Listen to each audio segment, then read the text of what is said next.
Hola, mi nombre es Miguel Darío Pérez. Esta es mi evidencia final de la materia de dinero y capitales. Si bien en todos mis videos y evidencias anteriores que implican videos de mí hablando estoy acostumbrado a hacer un guión, apoyarme de otros materiales como lo son presentaciones de PowerPoint o simplemente grabarlo en Zoom, en este decidí no aprenderme mi guión y simplemente leer todo lo que estuve construyendo a lo largo de estos días porque siento que de esta manera va a ser la forma en la que mejor va a llegar el mensaje. Quiero aclarar que el guión que construí para hacer esta evidencia está conformado por comentarios que hicieron los profesores a lo largo del curso, por notas que tomé en la clase, por investigaciones que hice a lo largo de esta semana y retroalimentándome obviamente pidiéndole yo a mis compañeros sobre cómo se les podría que pudiéramos haber explicado esto mejor. Bueno, para comenzar, quiero hablar de la política monetaria que responde a la situación actual en la economía de México. En México actualmente el Banco Central trabaja utilizando un esquema de objetivos de inflación y a este le fija una meta. Por ejemplo, con la inflación, su objetivo es del 3% con un rango de variabilidad de más o menos 1%. En este caso no es muy favorable el escenario ya que tenemos hasta el 7%. Política monetaria se analizan todas las causas de la inflación para poder prever su comportamiento en el futuro y se comunica de manera transparente la información económica relevante. El banco usa la tasa de interés objetivo para no desviarse de su meta de inflación y esta es anunciada en sus decisiones de política monetaria. Ahora, hablando acerca de los modelos económicos y el papel del dinero, me gustaría mencionar la teoría tradicional. Esta teoría neoclásica del dinero compara una economía de trueque con una economía monetaria. Un gran número de individuos produce pocos bienes y cada individuo desea consumir un conjunto de bienes, pero solo algunos individuos logran comprarlos. Las personas, de forma aleatoria supuestamente, se encuentran para intercambiar los bienes en los que están interesados. Con esto se puede deducir aproximadamente cómo se originó el dinero. La especialización aumentó la eficiencia del proceso productivo, se sustituyó la producción de autosuficiencia y surgió el intercambio. La economía de trueque dio paso a una economía de dinero y mercancía y luego a una economía prácticamente de dinero. En base a lo aprendido en el curso y citando al economista Korcher Lakota, el dinero aumenta las posibilidades cuando se es añadido a la economía y esto a su vez es una innovación tecnológica. Este amplía las posibilidades de transacción y elimina el problema de la doble coincidencia. Es importante además también mencionar que el dinero no tiene valor intrínseco, sino que su función es llevar un récord de las transacciones realizadas en la economía. Ahora pongámonos a hablar de las funciones del dinero. Como pudo haber quedado un poco claro o confuso en la parte anterior, el dinero es el medio aceptado en la economía para la realización de transacciones de compra y venta de algún bien o servicio. Este también sirve para el préstamo y cancelación de deudas. En pocas palabras, funciona tanto como método de intercambio como un método de pago.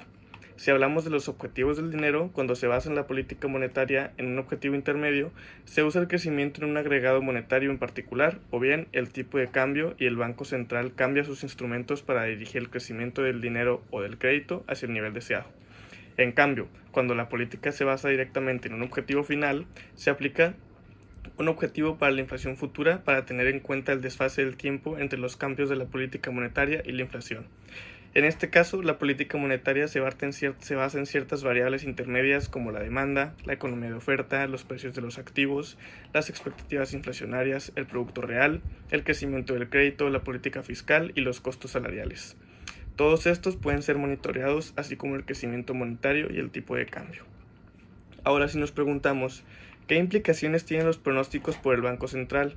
Pues estas impactan en distintos canales. En el canal de la tasa de interés, los cambios pueden repercutir en toda la curva de las tasas de interés. Ante un aumento, se desincentivan los rubros de gasto en la economía, se aumenta el costo de capital para financiar proyectos, se desincentiva la inversión, pero también aumenta el costo de oportunidad del consumo y este tiende a disminuir.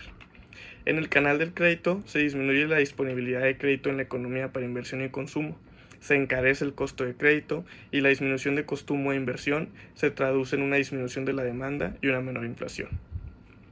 En el canal del tipo de cambio, los aumentos en tasas de interés vuelven más atractivos los activos financieros domésticos en relación con los activos financieros extranjeros y se disminuye el costo de los insumos importados. Esto significa menores costos para las empresas y por lo tanto también una menor inflación. Y por último, en el canal de precio de otros activos, se vuelve más atractiva la inversión en bonos y se disminuye la demanda de acciones y las empresas tienden a deteriorar su capacidad para encontrar fuentes de financiamiento. Ahora, hablando de los elementos del desarrollo económico, rápidamente se nos vienen a la cabeza los tres principales: la tierra, el trabajo y el capital, siendo el primer elemento todo el que comprende los recursos naturales que son utilizados para el proceso productivo.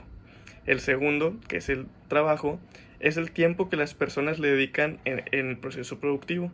Y el último, el capital, no solo es el dinero, sino todos los bienes durables que se utilizan para fabricar otros bienes o servicios.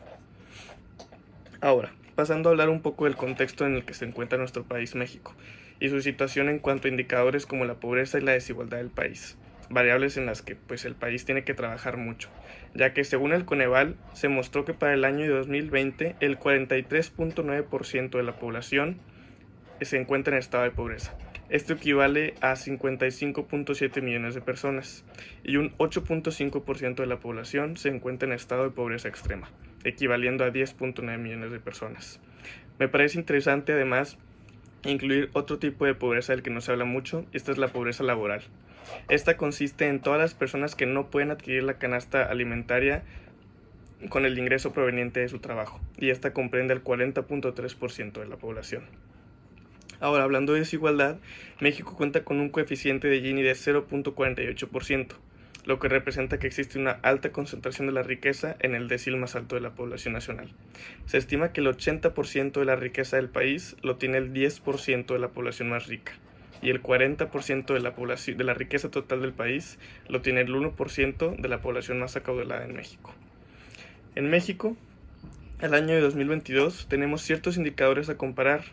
Entre ellos tenemos el tipo de cambio, que actualmente se encuentra en 20.33 pesos por dólar, el mercado de acciones, que se encuentra en 48.016 puntos, la tasa de crecimiento trimestral del PIB, que es alrededor de 1%, la tasa de crecimiento anual, que es alrededor de 1.8%, la tasa de desempleo 3%, la tasa de inflación 7.65%, la tasa de inflación mensual a un 0.18%, tasa de interés en 7%, la balanza comercial se encuentra en números negativos con 1.884 millones de dólares, al igual que la cuenta corriente con 6.523 millones de dólares.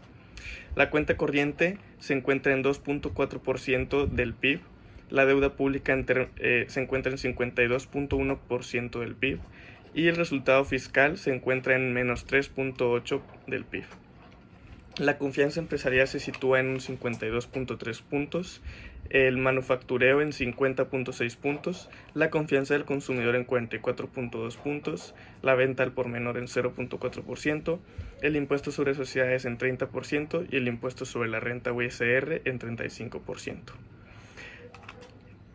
Ahora, a través del Sistema de Información Empresarial (SIE) se pueden consultar todos los estados financieros de las compañías que reportan a la Superintendencia de Sociedades. Aquí también pueden optar por la página del gobierno en el apartado de estados financieros y datos y recursos.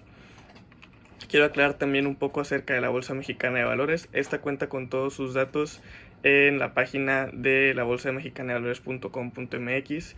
Ahí se especifica que todos los emisores son personas jurídicas que requieren de su recurso financiero, el cual, para atender sus planes particulares en el corto, mediano o largo plazo, tienen la posibilidad de financiarse mediante la emisión de valores, ya sea de deuda o de acciones. Muchas gracias.